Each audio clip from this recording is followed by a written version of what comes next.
ఈ SIR final voter list కూడా సెప్టెంబర్లోనే release చేస్తామని చెప్పి చెబుతున్నారు. అంటే ఈ ఎస్ఐఆర్ ఓటర్ లిస్టు అయిపోయిన తర్వాత స్థానిక సంస్థల ఎన్నికలు జరిగే అవకాశం ఉన్నది. కాబట్టి ఈ రోజున వైఎస్ఆర్ కాంగ్రెస్ పార్టీ శ్రేణులు ఎంతో జాగరూకతతో ఎస్ఐఆర్ మీద దృష్టి పెట్టకపోతే వచ్చే స్థానిక సంస్థల ఎన్నికల్లో కూడా వైఎస్ఆర్ కాంగ్రెస్ పార్టీ దెబ్బతినే అవకాశం ఉంది. కాబట్టి జగన్మోహన్ రెడ్డి గారు స్థానిక సంస్థల ఎన్నికలను కూడా దృష్టిలో పెట్టుకుని ఈ మీటింగ్ ఏర్పాటు చేయడం జరిగింది.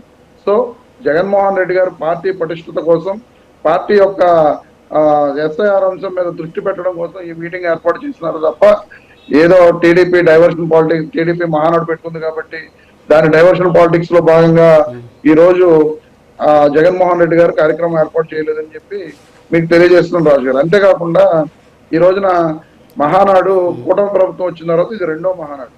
మొట్టమొదటి మహానాడు కడపలో చేయడం జరిగింది. వీళ్ళు ఆ మహానాడులో మనం చూడటం జరిగింది.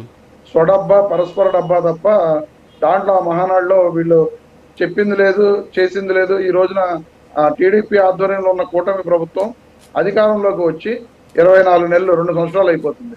కానీ వాళ్ళు ఇచ్చిన హామీల్లోనే, సూపర్ 6 హామీల్లోనే హామీలను నెరవేర్చిన పరిస్థితి కూడా ఈ రాష్ట్ర వ్యాప్తంగా మనందరం కూడా చూస్తున్నాం.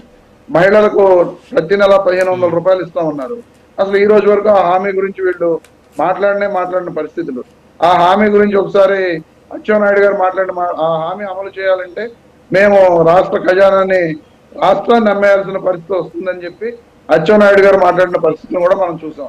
మరి ఎన్నికలకు ముందు వీళ్ళు ఆ హామీని ఎలా ఇచ్చారు, ఎందుకు ఇచ్చారు, మహిళలకు నెల 1500 రూపాయలు ఇస్తామని చెప్పి ఈ రోజు వరకు ఆ హామీని ఎందుకు అమలు చేయడం లేదు? ఈ రోజైనా సరే మహానాడులో ఖచ్చితంగా మేము ఈ సంవత్సరం నుంచి అయినా సరే మహిళలకు ఆ 1500 రూపాయలు నెల ఇస్తామని చెప్పి వీళ్ళు ఆ హామీని నెరవేరుస్తామని చెప్పి చెబితే బాగుంటుంది అనేది మా వైఎస్ఆర్ కాంగ్రెస్ పార్టీ యొక్క డిమాండ్. అంతేకాకుండా నిరుద్యోగ వృత్తి ప్రతి నెల కూడా 3000 రూపాయలు ఇస్తామని చెప్పి, లేదా 20 లక్షల ఉద్యోగాలు మేము క్రియేట్ చేస్తున్నారు. అంటే సంవత్సరానికి 4 లక్షల ఉద్యోగాలు, 2 ఏళ్లలో 8 లక్షల ఉద్యోగాలు వీళ్ళు ఇవ్వాలి.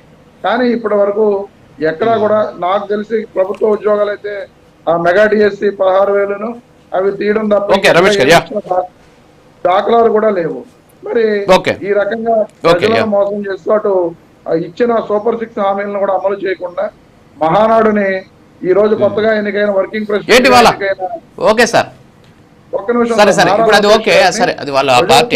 కోసం వాళ్ళు స్వడబ్బా పరస్పర డబ్బా కింద ఉపయోగించడం కాకుండా ప్రజలకు మేము ఏం చేసాం, ఏం చేయబోతున్నాం అనేది వాళ్ళ పార్టీ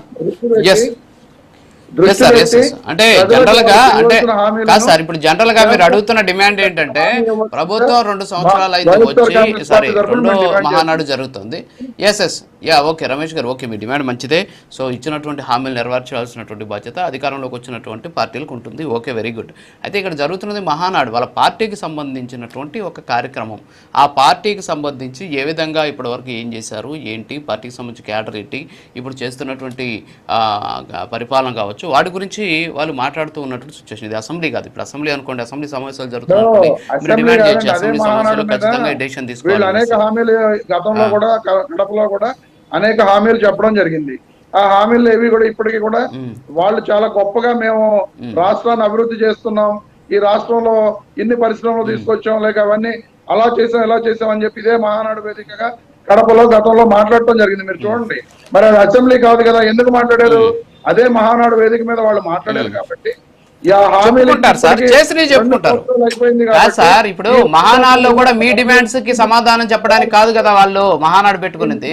వైఎస్ఆర్ కాంగ్రెస్ పార్టీ అడుగుతున్నటువంటి డిమాండ్ కో వాళ్ళు చెప్పట్లేదు కదా. ఇప్పుడు మీరు డిమాండ్లు మీకు ఏదైతే హామీలు నెరవేర్చాలనుకున్నప్పుడు అసెంబ్లీనో లేకపోతే మంత్రివర్గ సమావేశాల్లో జరిగేటటువంటి సందర్భంలో అప్పుడు ఆ రోజు ముందు మీరు డెసిషన్ తీసుకోవాలని చెప్పేసి మీరు ప్రొటెస్ట్ చేస్తే జనాలకు కూడా అర్థమవుతుంది.